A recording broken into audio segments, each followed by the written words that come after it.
안녕하세요. 여러분과 함께 동국의 숨겨진 별을 찾아갈 박윤슬입니다. 오늘은 정의롭고 용기 있는 사회부 기자로 이름을 남긴 이강현 기자의 삶을 돌아보겠습니다. 이강현 기자는 충청남도 보령에서 태어나 동국대학교를 졸업하고 1948년 7월 서울신문사에 입사하며 기자 생활을 시작했습니다. 당시 사회는 안정되지 않은 시기였고 그는 대학 재학 중에 입사할 수 있었는데요. 이후 6.25 전쟁 기간 동안 서울신문사에서 근무했고 전쟁이 끝난 후인 1954년 2월 경향신문으로 자리를 옮겼습니다. 또한 경력이 약 5년이 되었을 무렵에는 오소백에 져서 신문기자가 되려면에 등장하며 법조 출입기자로 눈부신 활동을 하고 정확하고 뛰어난 글솜씨를 지닌 유능한 기자로 평가받았죠. 이강현 기자는 이후 장기영이 창간한 한국일보로 이직하였다가 1956년에는 동아일보로 자리를 옮겨 사회부 기자로서 본격적인 자질을 발휘했습니다. 특히 특정당의 독재를 비판하고 3.15 부정선거와 같은 정치적 사건을 다루며 그의 명성을 쌓았는데요. 그는 전국을 누비며 부정선거를 폭로하고 여러 번 자동차 사고를 겪으면서도 불굴의 정신으로 취재를 이어갔습니다. 1956년 가을에는 보궐선거를 취재하러 가던 중 사고로 이마에 상처를 입었지만 부상에도 불구하고 반창고를 붙인 채 자신의 결혼식을 치르는 반창고 투혼을 보여주기도 했죠.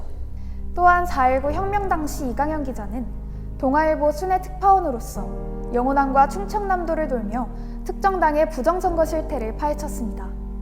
3.15 선거 카르텔이라는 제목으로 선거 전날까지 연재된 폭로기사는 자유당의 부정선거 방식을 구체적으로 드러내죠. 공무원들이 투표용지 번호표를 확인하며 공개투표를 강요하고 3인조와 9인조의 조직을 통해 투표를 조작하는 수법을 폭로하는 기사로 정권의 말로를 재촉했습니다. 특히 마산에서 김주열 군이 살해당했다는 소식이 들리자 이강현 기자는 신속하게 현장으로 달려갔습니다. 그는 시신사진과 최루탄이 박힌 각도를 상세히 그린 도면을 신문 1면에 실어 동아일보의 지면을 빛냈는데요. 이 보도가 나가자 전국의 학생과 시민들, 심지어 어머니들까지 분노하며 거리로 나섰습니다. 뉴욕타임즈와 타임지 같은 외신들도 이를 크게 인용보도하며 사건의 심각성을 전했죠. 김주열 사건은 4.19 혁명의 직접적인 도화선이 되었고 이강현 기자는 그 후 민주혁명의 발자취를 편술하여 이 사건의 의미를 기록으로 남겼습니다. 이러한 이강현 기자의 취재와 보도는 민주적인 사회를 위한 그의 끊임없는 노력을 보여주었고 1964년 8월 17일 그는 한국기자협회의 초대 회장으로 선출되었습니다. 이 무렵 정권에서 언론 통제를 목표로 한 언론윤리위원회법과 학원보호법을 도입하려 하자 언론인들은 이를 반대하며 기자단 공동투쟁 협의회를 결성하였는데요.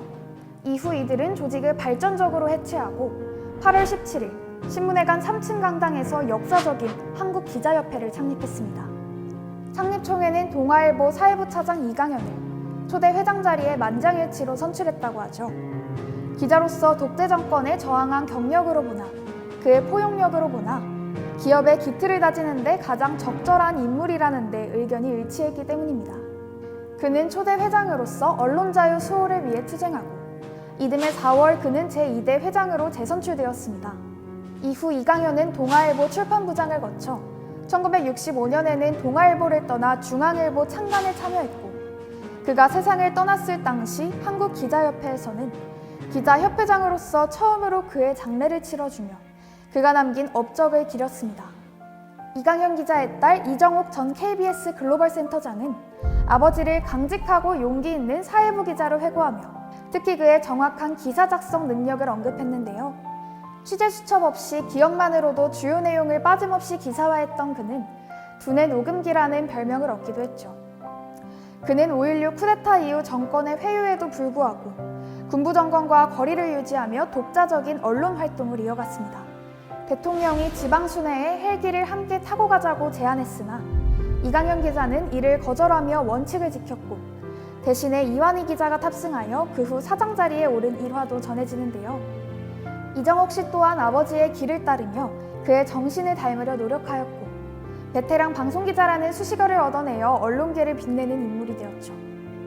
오늘 우리는 이강현 기자의 용기 있고 정의로운 언론 활동을 돌아보며 동국대가 키워낸 인재들이 남긴 발자취를 따라가 보았습니다. 언론의 자유와 민주적인 사회를 향한 그의 신념은 오늘날에도 밝게 빛나는 별자리가 되어 우리 사회 한켠의 길잡이로 남아 있습니다. 오늘도 저와 함께 여정을 떠나주셔서 고맙습니다. 지금까지 동국의 숨겨진 별들이었습니다.